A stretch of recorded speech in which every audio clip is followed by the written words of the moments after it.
Guys, we are here with Pucho this afternoon.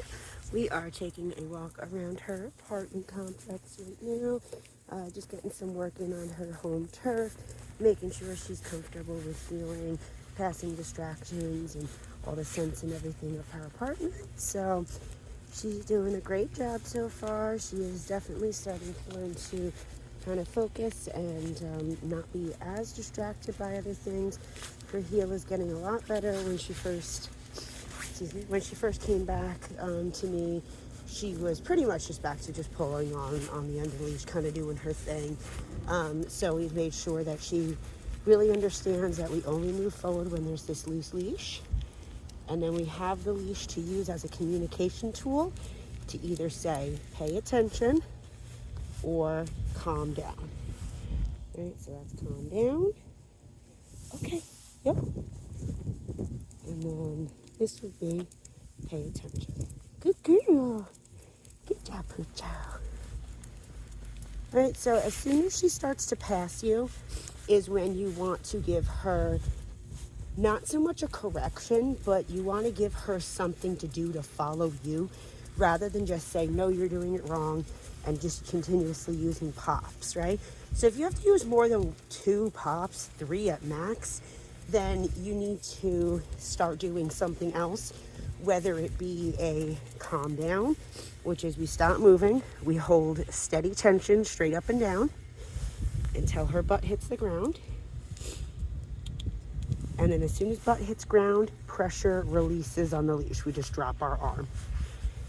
Okay, so that would be to put her into a calmer state of mind. You can do things like moving around a little bit and getting her to understand that just because I'm moving doesn't mean you get to pop up. And as soon as that butt leaves the ground, you're going to reapply pressure. Right, so. Okay, pressure on, pressure off. Okay, yep. Good girl. All right, so we only move forward when your leash is loose. You're going to use those pops to get her to tell her you need to pay attention to me. And you always have to be in the lead, okay? So right there, see how she's in front of me? Even if it's just a nose, she's ahead of me. She can't be ahead of me and following my lead at the same time. Good girl. Right? So she can't be doing 2 things at once. She can't be following me and taking the lead. So the whole idea behind healing is getting her to follow you at your pace and pay attention to you the whole time. So if you continuously just go in a straight line and you stay with one pace, she's going to lose interest in watching you really, really quickly. She's going to start looking at everything else around her. Everything is boring. So see, even right there, we had her in a sit position. She gets bored. She got bored after what? Not even a minute of sitting here. She was like, oh, I've had enough of this. So you have to be the one to give her direction. You have to give her direction to follow. She can't be following your lead if you're not giving her anything to do, right? So the whole thing is you want to do a lot of pace changes, direction changes, and getting her to focus on you. Yep. Go. Getting her to focus on you. So left-hand turns are good because if you turn, you can notice if she's too far ahead of me, she's going to get bumped because she's not paying attention. If she is paying attention, she should turn with me using no pressure on this leash. Good girl. Excuse me, it's a little chilly. Right, so the left-hand turns are great for that. Don't pull her if she starts to slack behind you a little bit. Loose that tension. Good girl. Yeah, come on. It's all about getting her to follow you, not following the tool. This is just a tool to help you. Think of it as a seatbelt when you drive a car. You're the one that's in control of the car. You're the one that's driving the car. The seatbelt is just there as a safety measure, right? So left-hand turns are going to be good for that. You can do figure 8s, you can do circles, you can do squares. Anytime you kind of start to notice, you don't want to wait until she loses focus on you. You want to continuously keep her focusing on you. So don't wait until she's lost attention and then you try and gain it back. You're going to continuously keep doing things to give her something to pay attention to. This is going to help her confidence level boost because she's going to know she doesn't have to take control of the situation. She has somebody to follow. You're in control of things. And it's going to have you guys have a lot stronger of a relationship when you have a strong working relationship, not just your lovey-dovey relationship. This really helps bring another aspect to it. So those left-hand turns are really good. Like I said, you're going to bump into her if she's not paying attention. Follow through with that turn. Don't, okay. Right? So follow through. Don't just, if she gets bumped up, be forceful, right? So just kind of have confidence in where you're going and just make it like she's not even there, right? You're just like, oh, I'm going this way. Good girl, Pucho. So left-hand turns are great for just that. It kind of slows her down and it forces her to pay attention because she gets a little bumped into by your knee. Right-hand turns are great because what's going to happen is it's going to help you as a handler learn to not choke up on your leash when you do turns.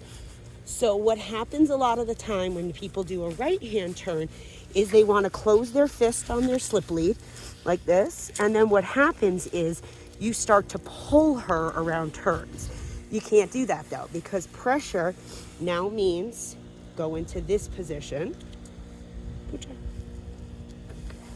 right? That's what pressure means. We can't make pressure mean red light and green light. It's not fair to her. We can't tell her sometimes I want you to stop on pressure and sometimes I want you to move on pressure. So this is really good for your handling skills, and it's going to teach you a lot about learning to let your leash just sit on the tips of your fingers like this. Never close your fist on it, because what's going to happen is it just applies pressure. If it's on your fingers, you can let it kind of just roll in and out, and you can just use it just like a seatbelt, right? It's loose all the time unless you need it to be tight in a quick situation, right? So it's really the same idea as a seatbelt. So with those right hand turns, you're going to use a lot more of like patting your leg, talking to her, getting her to focus on you as a handler, and using a pop and release. So you have to do a quick pop, and that pressure has to go away immediately. You can't pull her around a turn. You have to say, hey, look, I'm turning this way. Okay? Yep. Good girl. Okay, so we'll start off with a nice little. All right, so nice and loose on the tips of my fingers. I turn. I'm gonna give her a pop and release to tell her, hey, you didn't realize I turned, right? I'm not saying come this way and pulling her through turns. I'm talking to her using this leash and saying, pay attention, you didn't realize I went this way now. So see how she's just slightly behind me now? That's great. That's exactly where she should be, because now look, if I turn, she's gonna notice and she's following where I go. If she tries to go behind me, I'm gonna give her a pop. If she gets too far behind me, again, a pop. So you're gonna imagine you have this red box right here, and anytime she goes ahead of it, to the side of it, or tries to go behind it, pressure is gonna turn on, whether that be a quick pop or a stop moving and apply pressure until she sits. All right, so, okay, so right hand turns. So when you turn, it's gonna happen. Good girl. Good job. Pop and release. Pop and release. Good girl. Good girl, honey. All right, so this is a great heel. She's focused on me. She's looking in on me. Once in a while. Good girl, come on. Yeah, that's a good girl. So right there, as soon as she picked up pace and went in front of me, I gave her a pop, and I said, oh, no, pay attention. You know you're not supposed to go in front of me. If that pop didn't work, that one pop, then I would have gone to turn. And if she's still trying to get ahead of me, then I will go to stop and get her to go into a full-on calm down. Good girl, yes you are. Right, okay. Yep. So anytime you start moving forward, you want to say heel when you take your first step. That's telling her, follow my pace. If you're standing still and you say heel and you wait for her to start moving, you're giving her control, and you're saying, I'll start moving when you start moving. So you always have to think of it in the form of the fact that you are in control of this walk, not her.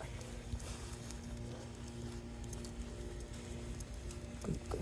It's nice and chilly out today. Little pop there because she was getting a little too far. All right, so we've been going straight for a few seconds, so I'm going to switch it up and get her to refocus. Good girl, yeah. Slow her down a little because she's a little too far, because look. So that's a good way for you to know. People ask me a lot, how do I know if they're too far ahead of me? One, if you're asking yourself, is she too far ahead of me? She's too far ahead of you.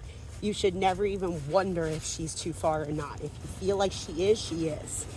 If she's not following you, she's leading you. So, one, is she ahead of me? Yes. So is her nose in front of me? Yes. Then she's leading. So I would turn. Two, can you make a left-hand turn without bumping into her? If the answer is no and you bump her, she was too far ahead.